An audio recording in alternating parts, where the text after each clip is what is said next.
Vamos hoje começar esta série de mensagens, Retrato. Vamos falar sobre alguns aspectos da pessoa de Jesus. E hoje vamos falar sobre o retrato da sua sabedoria. À noite vamos falar sobre o retrato da sua alegria. E assim vamos caminhando esses 2 meses próximos e vamos juntos então descobrir a pessoa de Jesus de uma maneira bem diferente, ou de uma maneira mais profunda, ou de uma maneira nova, ou de relembrar algumas coisas que nós já temos certeza e já sabemos, tá bom? Abra sua Bíblia aí em Mateus capítulo 12, eu quero ler com você o versículo 42, e assim nós vamos começando a nossa jornada. O texto bíblico diz assim: a rainha do sul se levantará no juízo com esta geração, e a condenará, pois ela veio dos confins da terra para ouvir a sabedoria de Salomão. E agora está aqui o que é maior do que Salomão. Mateus está falando a respeito de sinais. Mateus está falando a respeito da preocupação do povo. E o povo estava pedindo sinais. E Mateus vai dizer um pouquinho antes que o único sinal que eles teriam seriam de Jonas. E olha que interessante quando ele fala a respeito desse sinal que eles teriam de Jonas. No versículo 40, pois assim como Jonas esteve 3 dias e 3 noites no ventre de um grande peixe, assim o Filho do Homem ficará 3 dias e 3 noites no coração da terra. Os homens de Nínive, veja, vai na mesma linha da rainha de Sabá. Os homens de Nínive se levantarão no juízo com esta geração e a condenarão, pois eles se arrependeram com a pregação de Jonas, e agora está aqui o que é maior do que Jonas. O que é que Mateus está falando? Tanto na experiência do sinal de Jonas, quanto na experiência narrada em 1 Reis, capítulo 10, versículo 5, quando a rainha de Sabá, ouvindo a respeito da sabedoria de Salomão, faz uma grande viagem, leva uma comitiva, leva um monte de presente, leva um monte de honrarias e vai ali então conhecer pessoalmente Salomão. Ela vai ali porque ouviu falar a respeito da sua sabedoria, ouviu falar a respeito então da maneira como ele tomava a decisão, da maneira como ele fazia suas escolhas, como ele reinava e como ele liderava o reino. E ela vai então conhecer Salomão. Ela tinha curiosidade, ela tinha desejo, é como se fosse uma celebridade e o fã vai atrás da celebridade. E ela não vai de mãos vazias, ela leva seus presentes, ela leva a sua comitiva e ela chega ali para honrar Salomão. Tanto no caso de Jonas quanto no caso da rainha de Sabá, o texto bíblico fala que aqueles que não aprendem com o passado sofrem. Aqueles que não aprendem com o passado padecem. O texto bíblico, ao falar que a rainha do sul, a rainha de Sabá, essa experiência de 1 Reis, capítulo 10, versículo 5, se levantará no juízo com esta geração e a condenará, traz consigo esse sentimento. Um bom exemplo, quando nós temos um bom exemplo, ele serve para que possamos imitá-lo, ele serve para que possamos então sermos vitoriosos ou superarmos uma situação pela experiência de outros, ou ele serve para a nossa condenação. Em que sentido ele serve para a nossa condenação? Não aprender com o erro dos outros, ou não aprender com o acerto dos outros, traz sobre nós a possibilidade de continuar errando. Ontem mesmo estávamos conversando aqui sobre este momento da Covid. Nós temos um exemplo que está à nossa frente, a Europa. Nós temos um exemplo que está à nossa frente, E quando nós não olhamos para o que está acontecendo lá, quando nós não olhamos a maneira como está sendo tratadas as coisas e negligenciamos, nós não aprendemos com os outros, não aprendemos com o passado tão recente, nós pagamos o preço aqui no Brasil. Você precisa entender que o texto bíblico, ao falar sobre a rainha de Sabá, está querendo nos lembrar, está querendo nos dizer que sabedoria passa pela lembrança, ou pela experiência, ou pelo aprendizado daqueles que estão à nossa frente. Passa pelo aprendizado daqueles que já viveram talvez a história. Passa pelo aprendizado daqueles que talvez já viveram experiências das quais nós não vivemos. E nós podemos olhar para essas pessoas, podemos olhar para a história, podemos olhar para os povos e assim não cometer os mesmos erros que eles cometeram e viver então a experiência vitoriosa que eles também passaram. Mas Jesus também vai falar aqui, ou Mateus aqui vai falar sobre a supremacia de Jesus.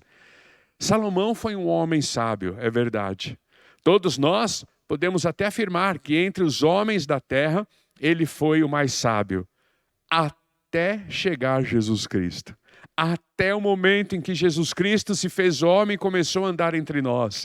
Aí o sábio por excelência agora se apresenta. O sábio por excelência está andando conosco. O sábio por excelência deixou os seus ensinamentos, aplicou a sua sabedoria e nós precisamos aprender com isso. Por isso o texto termina dizendo, e agora está aqui o que é maior do que Salomão. Por isso, muitos daqueles que caminhavam com Jesus, muitos também daqueles que eram opositores de Jesus, tiveram que se render à sabedoria de Jesus a ponto de dizer assim, nunca vimos alguém falar com tanta autoridade. Da onde vem este homem? Da onde ele aprendeu isto? Como ele pode dizer tudo isto com tanta autoridade? Que mestre é esse? Nunca vimos um mestre a ensinar com tanta sabedoria. Até mesmo os opositores de Jesus tiveram que se render à sabedoria do mestre. Tiveram que se render à sabedoria dele. E é por isso que nós queremos fazer esse retrato da pessoa de Jesus. E queremos entender esta sabedoria. Como que Jesus aplicou essa sabedoria na sua vida, no seu ministério? Como ele usou essa sabedoria e quais os benefícios dela para nós hoje. E a primeira lição que eu aprendo é que Jesus aplicou a sua sabedoria cumprindo com o seu propósito de vida. Lá em Mateus capítulo 11, versículo 27, Jesus diz assim, ninguém conhece o Filho senão o Pai. E ninguém conhece o Pai senão o Filho. E aqueles que o Filho quiser revelar. Não é interessante isso? Jesus está dizendo assim, ninguém conhece o Filho como Pai, ninguém conhece o Pai como Filho. Jesus está deixando claro algumas coisas. Primeiro, a sua divindade. A ideia de conhecer o Pai como Filho é a ideia do genes, é a ideia do DNA. Jesus está dizendo, eu conheço o Pai de maneira única e exclusiva, porque eu sou um com o Pai, ou porque eu também sou Deus. Está falando a respeito, da declaração de João 3,16, que Jesus é o Filho unigênito. O que isso significa? É o Filho do DNA de Deus, é o Filho que recebe os genes de Deus, é o Filho então que tem aí as características de Deus, e ele então tem tudo que Deus tem. Quando Jesus diz, só eu, o Filho, conhece o Pai, e aqueles a quem eu desejo, ou aqueles a quem eu decidir revelar, ele está falando sobre o seu propósito de vida. Uma das maneiras de aplicar a nossa sabedoria, e uma das maneiras que Jesus decidiu aplicar a sua sabedoria, foi viver o seu propósito. Isaías 43, nos versículos 6 e 7, diz mais ou menos assim, tragam para cá os filhos que estão longe, tragam para cá as filhas que estão nos confins da terra, aqueles que eu os fiz para o louvor da minha glória. Você foi feito para o louvor da glória de Deus, e esse é uma temática que tem mexido demais com o meu coração nesse início de ano. Esse é o nosso propósito de vida. Este era o propósito de vida de Jesus, viver para o louvor da glória de Deus. Não é interessante que Hebreus diz que ele é o resplendor da glória de Deus, a imagem visível de Deus. Como eu gosto desse texto de Hebreus, capítulo 1, versículo 6, Jesus é o resplendor da glória de Deus, a imagem visível de um Deus invisível. Jesus nasceu, Jesus veio ao mundo, Jesus esteve entre nós com um único propósito, revelar a glória de Deus, manifestar a glória de Deus, e Ele então vai exercitar a sua sabedoria nesse nível. Ele vai então exercitar a sua sabedoria, revelando e tornando Deus conhecido e Deus acessível. Então esta é a primeira maneira como Jesus glorifica a Deus. Jesus glorifica a Deus apresentando Deus. Jesus glorifica a Deus tornando Deus acessível, tornando Deus conhecido, trazendo Deus para perto de si. É assim que Jesus vai fazer. Nós temos essa tarefa de revelar a glória de Deus. E como que nós revelamos a glória de Deus? Aproximando a grandeza dEle, a beleza dEle, a magnificência dEle a nós, homens pequenos. E Jesus vai fazer isso todas as vezes que Ele se apresenta como Salvador, como Redentor, por meio da sua graça. Toda vez que Jesus ofereceu a salvação, toda vez que Jesus chamou o homem ao arrependimento, toda vez que Jesus se apresenta como o Messias, o Cristo de Deus, Ele está glorificando o Pai. Toda vez que a salvação era oferecida enquanto Ele estava entre nós, andando entre nós, Deus era glorificado, Deus era adorado, mas Ele também o faz evidenciando o seu poder. Cada vez que um homem, uma mulher era curada, cada vez que um coxo passava a andar, cada vez que um cego passava a ver, cada vez que um surdo, um mudo passava a ouvir e a falar, cada vez que um endemoniado era libertado ou liberto, ali na manifestação do poder, ele estava então apresentando Deus, ele estava glorificando Deus, ele estava então adorando a Deus. Mas também Jesus vai apresentar a Deus e vai tornar Deus conhecido, Deus revelado, e assim cumprindo com o seu propósito de vida e exercendo a sua sabedoria, também pela sua misericórdia. Toda vez que Ele chamou as minorias para perto de si, toda vez que Jesus chamou aqueles que estavam à margem da sociedade, como por exemplo, é Ele quem chama um cobrador de impostos para comer em sua casa.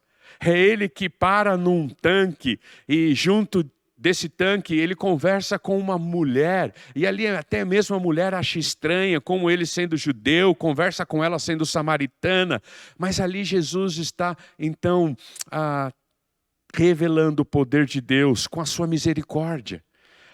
Toda vez que Jesus evidenciou a sua misericórdia, na verdade ele evidenciou o poder de Deus, na verdade ele evidenciou a pessoa de Deus, revelando a Deus. Jesus também, como eu e você, que fomos chamados dos confins da terra para glorificar a Deus, para adorá-lo, para bendizê-lo, Jesus também assim o faz, revelando Ele aos homens. Jesus também o faz por meio da sua obediência. O texto bíblico de João vai dizer que o alimento de Jesus é obedecer ao Pai. Cada ato de obediência de Jesus. É interessante porque Hebreus de novo vai dizer que Jesus aprendeu a ser obediente com os seus irmãos. Ele cresceu como um menino, como qualquer menino cresce. E ali então, como menino, ele foi vivendo o contexto familiar. E ali no contexto familiar ele foi aprendendo o valor da obediência. Assim como você, mamãe, assim como você, papai, assim como você, vovô e vovó, tem ensinado os pequenos a importância da obediência. E o texto bíblico diz então que Jesus vai aprender a obediência na vida, no dia a dia. Mas é claro que agora, a partir de um tempo, ele passa a fazer disso o seu objetivo, ele passa a fazer disso a sua razão de viver. Por isso o texto bíblico de João também, no capítulo 13, vai dizer que ele obedeceu, ele nos amou e nos amou até o fim. Ele levou essa obediência até o extremo, até que o propósito da sua vida pudesse ser cumprido. Ele veio para o louvor da glória de Deus. E ele vai então exercitar a sua sabedoria nesse sentido, obedecendo a Deus, fazendo com que tudo aquilo que Deus fale, pede, ensine, ele aplique a vida, ele viva isso intensamente. Jesus também obedece, e nisto ele está glorificando a Deus, e nisto ele está exercendo a sua sabedoria. Mas Jesus também vai glorificar a Deus rejeitando os apelos, rejeitando os convites sedutores deste mundo. Você se recorda do episódio quando Jesus está no deserto? E ali então Jesus sendo tentado pelo inimigo das nossas almas, ele é levado até o pináculo do templo, e ali então o diabo olhando para baixo, e vendo aquela cidade, cada um daqueles telhados e aquela cidade, indo a longe, ele diz: se você me adorar, eu entrego tudo isso a você. Eu lhe dou todos os reinos para que você possa cuidar. Eu entrego aquilo que me foi entregue. E qual foi a resposta do mestre? resposta sábia dele. Como ele glorificou a Deus naquele momento. Como ele cumpriu com a sua missão naquele momento, de viver para o louvor da glória de Deus. Como ele evidenciou a sua sabedoria. Que você, Satanás, possa arredar o pé daqui. Vá embora daqui. Porque está escrito, só o Senhor Deus nós devemos adorar. Só o Senhor Deus nós devemos exaltar. Só o Senhor Deus nós devemos adorar. Que sabedoria! O retrato da sabedoria de Jesus passa pelo cumprimento da sua missão. Você foi chamado para o louvor da glória de Deus.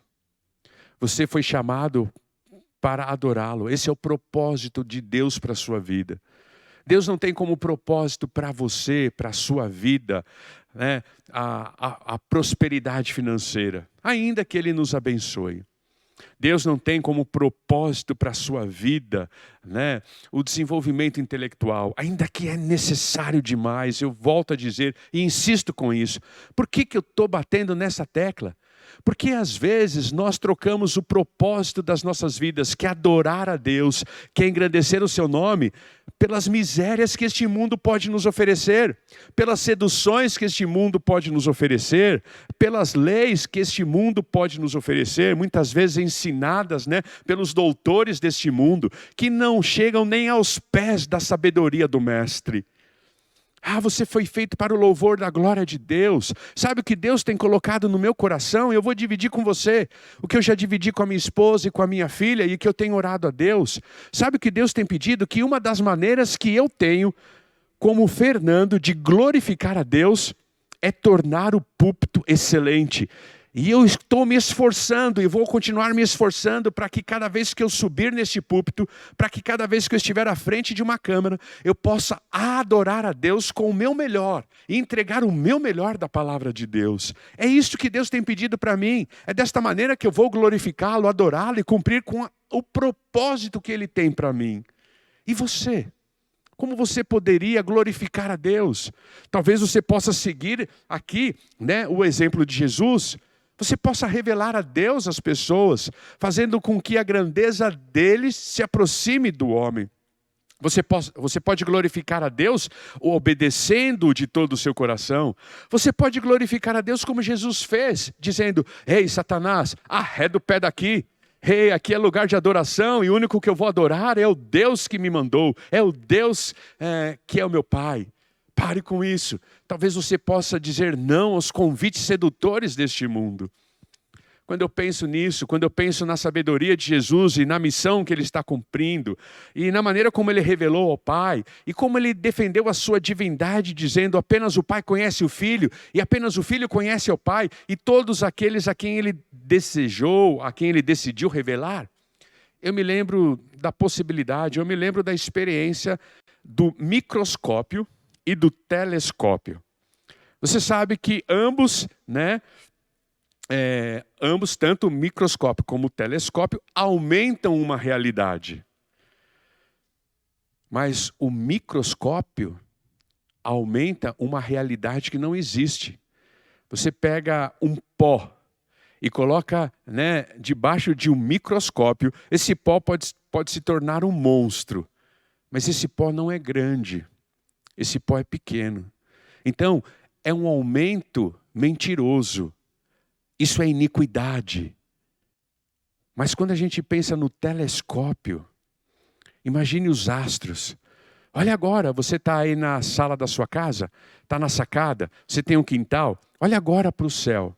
Hoje à noite, antes de celebrarmos o culto desta noite, ou ao final dele, olhe para o céu e você vai ver um astro. Você vai ver, né, uma estrela pequenininha. Agora pegue um telescópio e você vai ver a grandeza desse astro. Você vai ver a beleza desse astro. Você vai ver, né, as virtudes deste astro. O crente em Cristo Jesus adora a Deus como telescópio e não como microscópio. O crente em Cristo Jesus é aquele que pega a grandeza de Deus, a magnificência de Deus e coloca e apresenta ele ao homem que ainda o vê como pequeno, ao homem que ainda o vê como inexistente, ao homem que ainda o vê como fraco. Mas não, o telescópio, quando direcionado aos astros, traz a real grandeza dos astros. Assim era Jesus. Ele fazia com que a grandeza de Deus se tornasse acessível. Ele adorava a Deus como um telescópio. E eu quero convidar você a cumprir a sua missão como crente em Cristo Jesus, vivendo a sabedoria de Jesus como um telescópio. Fazendo com que, de fato, a grandeza de Deus seja vista por todo e qualquer ser humano. Mas é interessante, porque quando ainda a gente vai, para o texto de Lucas, e eu quero que você veja comigo o texto de Lucas, capítulo 21, versículo 15. Ali, o contexto é de homens que estavam sendo perseguidos. Ali é o contexto de Jesus preparando a igreja para a perseguição que viria. E aqui, aqueles homens estavam preocupados com esta perseguição. E o texto bíblico diz que Jesus lhes daria palavras de sabedoria, que Jesus colocaria nos lábios dessas pessoas o que eles deveriam fazer, que eles não deveriam se preocupar com a sua autodefesa, que eles não deveriam se preocupar como eles iriam se defender, mas que eles deveriam ficar tranquilos, que Jesus daria a eles palavras de sabedoria. Lembram-se quando Deus convidou e chamou Moisés para a grande tarefa de libertar o povo de Israel, e Moisés estava com medo a respeito do que ele falaria, e Deus diz assim: eu colocarei nos seus lábios, não sou eu também Senhor da sua boca, o que você deve falar? O que nós estamos tentando traduzir para vocês na manhã desse domingo? Que Jesus usou a sabedoria dele para nos orientar. Que Jesus usou a sabedoria dele para nos dar direção, ou que Jesus deixa a sabedoria dele à disposição das nossas vidas, para nos orientar, para nos conduzir, para nos ajudar a errarmos menos, para nos ajudar a beneficiar outros. Se nós pudéssemos ter esta convicção de que nós servimos um Deus sábio, que nós servimos o mestre dos mestres, que nós servimos um Jesus sábio e que coloca esta sabedoria à nossa disposição. Talvez no decorrer da história da minha vida eu teria errado tão menos, se antes de deixar que as minhas emoções guiassem as minhas decisões, eu tivesse me colocado, aos pés dele. Eu tivesse buscado em oração. Eu tivesse buscado uma orientação na sua palavra. Eu tivesse buscado na meditação. Eu tivesse buscado nas disciplinas espirituais. Quando Jesus olha para os seus discípulos e diz assim: não se preocupem com as suas defesas. Não se preocupem com o que vocês vão ter que dizer. Eu os colocarei palavras de sabedoria. Eu vejo isso, Jesus dividindo a sua sabedoria conosco, para nos orientar. Ele quer orientar a sua vida. Ele não quer que você continue andando pelo esforço das suas pernas, pela força dos seus braços. Ele te fez um ser inteligente. Ele te deu poder de decisão. Não estamos negando isso. Ele te deu sensibilidade para que você possa, como já disse, aprender com o passado, aprender com os outros e não cometer os mesmos erros que já foram cometidos. Mas, além de tudo isso, que Ele nos dá graciosamente, Ele também coloca à nossa disposição a sua sabedoria. Ele quer colocar palavras nos nossos lábios. Ele quer colocar sentimentos no nosso coração. Ele quer colocar imagens em nossa mente, para que possamos ter toda a segurança de encontrarmos uma saída que ninguém poderia imaginar que nós tínhamos a resposta, mas nós a temos, porque foi a sabedoria de Jesus dividida sobre nós. Eu sei que existem pessoas que têm uma grande habilidade de resolver problemas. Eu sei que existem pessoas que têm uma grande habilidade de resolver conflitos. Mas o que eu estou dizendo para você na manhã desse domingo é que você pode também ter decisões, ou ter caminhos, ou ter oferecer possibilidades das quais ninguém imaginava que existia essas possibilidades. Quando você vai buscar em Jesus a sabedoria que Ele coloca para te orientar, que Ele coloca para te abençoar.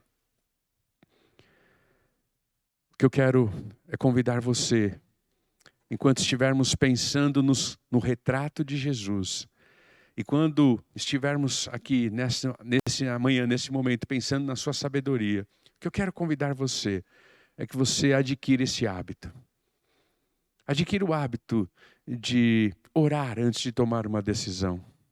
Adquira o hábito de sondar o coração de Jesus antes de fazer uma escolha. Adquira o hábito de buscar, resposta na palavra de Deus antes de pensar um caminho novo a seguir. Adquire esse hábito. Jesus continua sendo o mesmo.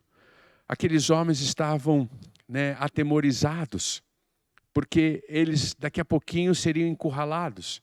E como sair disso? Jesus disse: fique tranquilo. Eu tenho uma maneira de você sair disso. A maneira que eu tenho para você sair disso é confiar que eu colocarei as minhas palavras de sabedoria na sua boca. Mas quando eu olho para a pessoa de Jesus, eu percebo também que Ele usa a sabedoria dele para nos abençoar. Você se recorda do texto de Romanos, capítulo 8, versículo 28?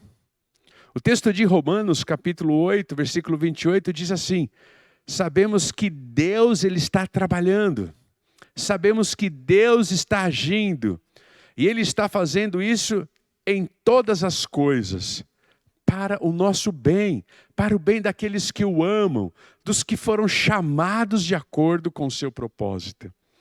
Como eu gosto desse texto, porque esse texto abre os nossos olhos para entendermos que tudo que acontece em nossas vidas, que toda e qualquer experiência pela qual nós passamos, de todo e qualquer momento que vivemos, ali está a sabedoria de Deus para nos abençoar.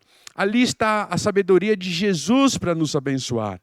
Jesus então usa a sua sabedoria para conduzir-nos nos processos. Jesus usa a sua sabedoria para nos acompanhar nos processos. Quando o texto bíblico diz que todas as coisas cooperam para o bem daqueles que o amam, Jesus está dizendo que as boas, mas também as não tão boas assim, as que produzem sorriso largo e aquelas que produzem choro amargo, todas as coisas cooperam.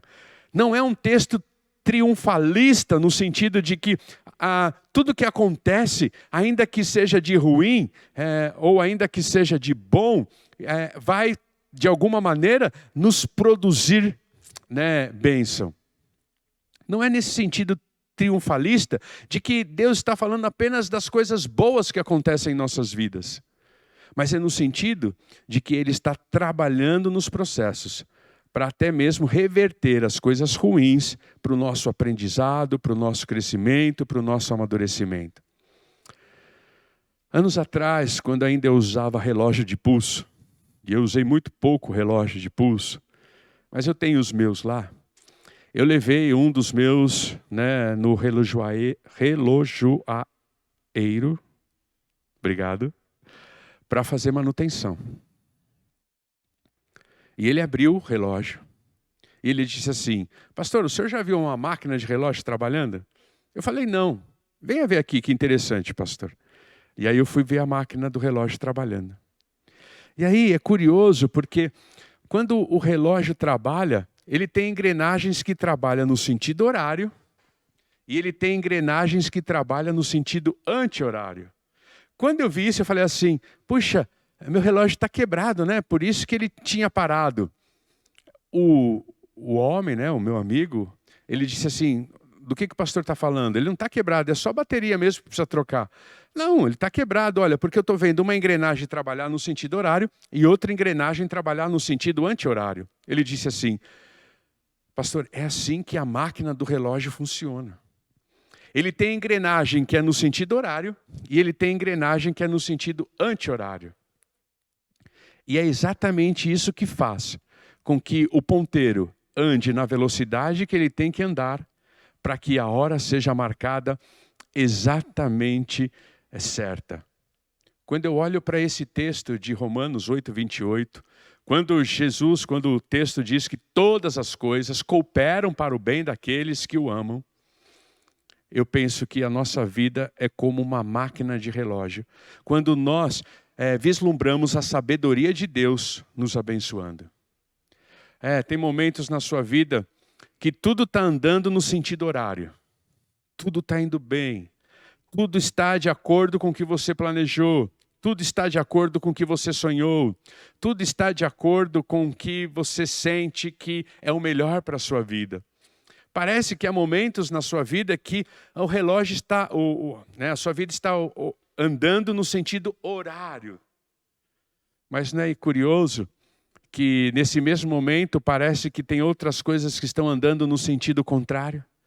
Parece que a coisa está amarrada, parece que nada acontece, parece que não sai do lugar, e você vibra com aquilo que está andando no sentido horário, e você se preocupa com aquilo que está andando no sentido anti-horário. E aí, se o relógio precisa dessas duas engrenagens trabalhando aparentemente contra si, para que funcione perfeitamente, Deus vem e diz: todas as coisas cooperam.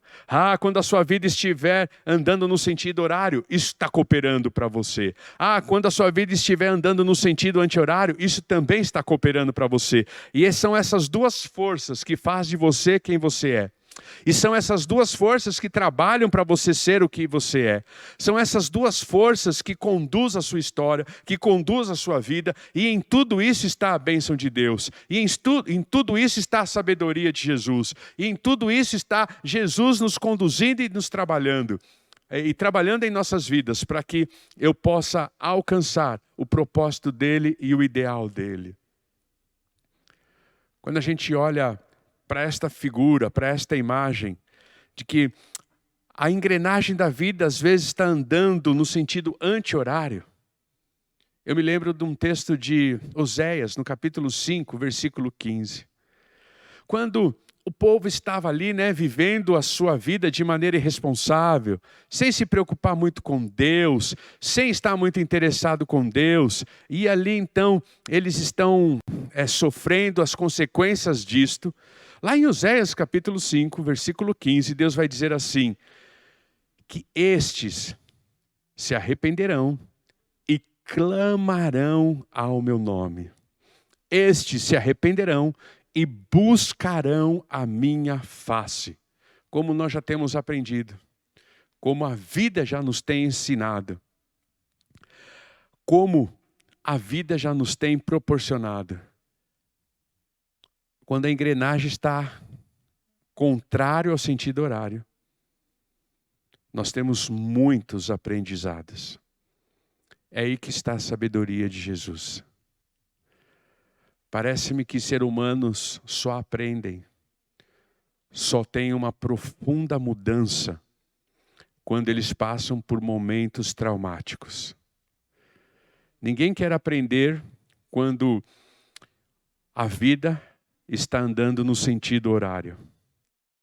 Ninguém se pergunta, o que eu estou fazendo de diferente? O que eu estou fazendo aqui de certo? O que eu estou fazendo que ninguém faz para que eu esteja tão feliz desse jeito? A gente simplesmente desfruta da onda do sentido horário. Mas é só a vida começar no sentido anti-horário que a gente começa a se perguntar, onde está o erro? O que é que eu estou fazendo de errado? Qual é a rota da minha vida que eu preciso mudar? Senhor Deus, se revele a mim. Pai querido, mostra-me o caminho novo.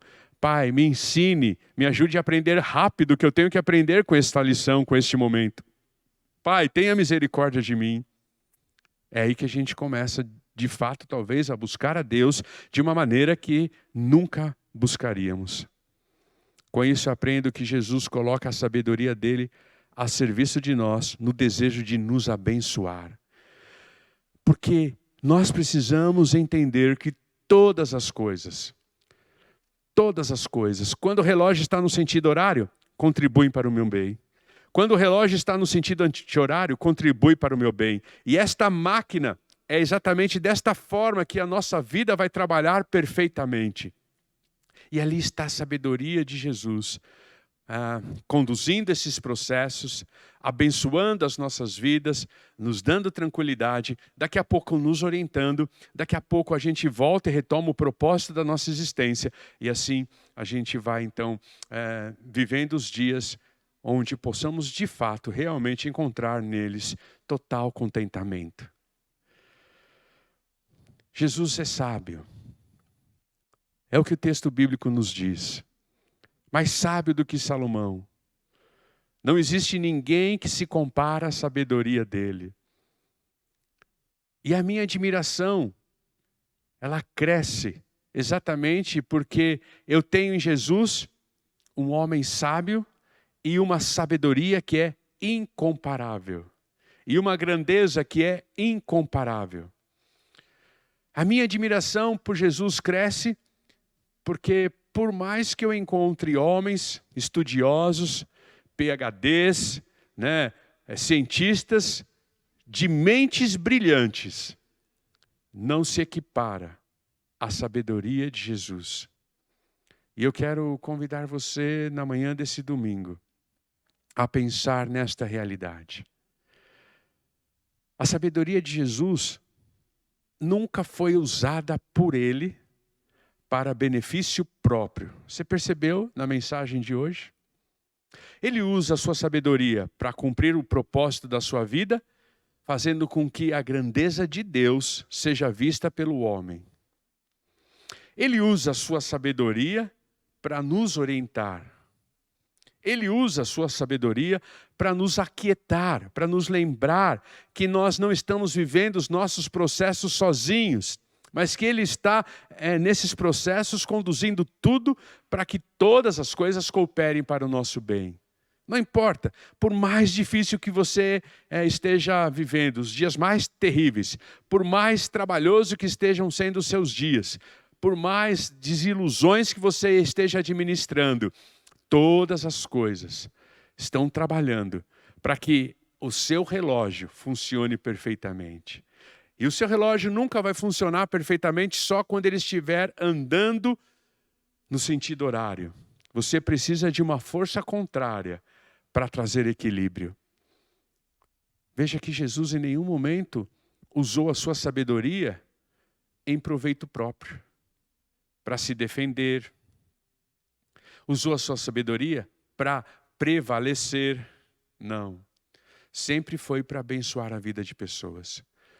Talvez a única vez que ele usa é para cumprir com o propósito que Deus havia lhe dado, de adorá-lo, de glorificá-lo, de bendizê-lo.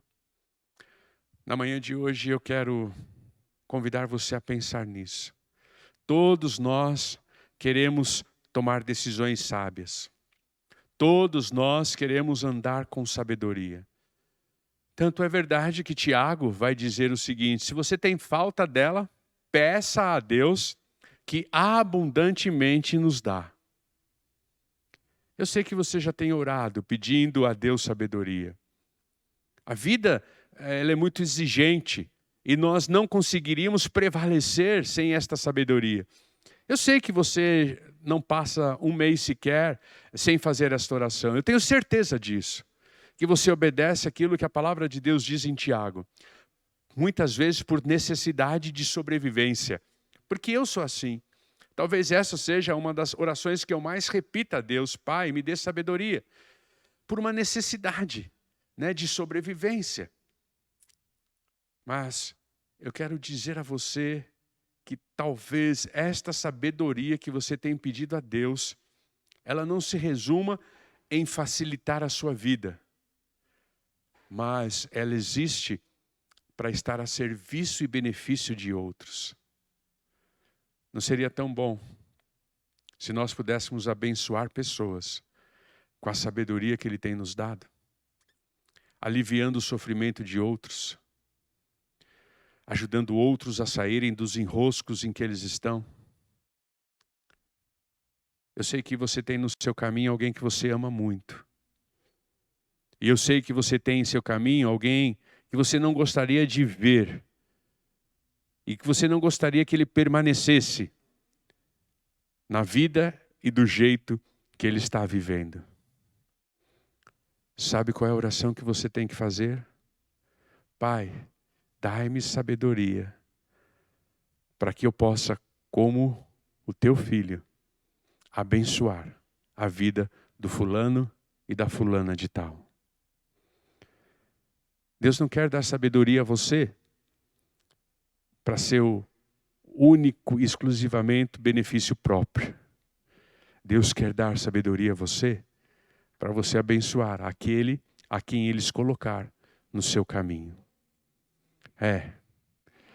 Esse é Jesus Cristo, o Mestre, que usa da sua sabedoria para cumprir a sua missão, que usa da sua sabedoria para orientar pessoas, que usa da sua sabedoria para abençoar pessoas. Meu desejo, a minha oração, é que você desfrute da sabedoria que Jesus lhe oferece. Esse é o meu desejo para você na manhã desse domingo.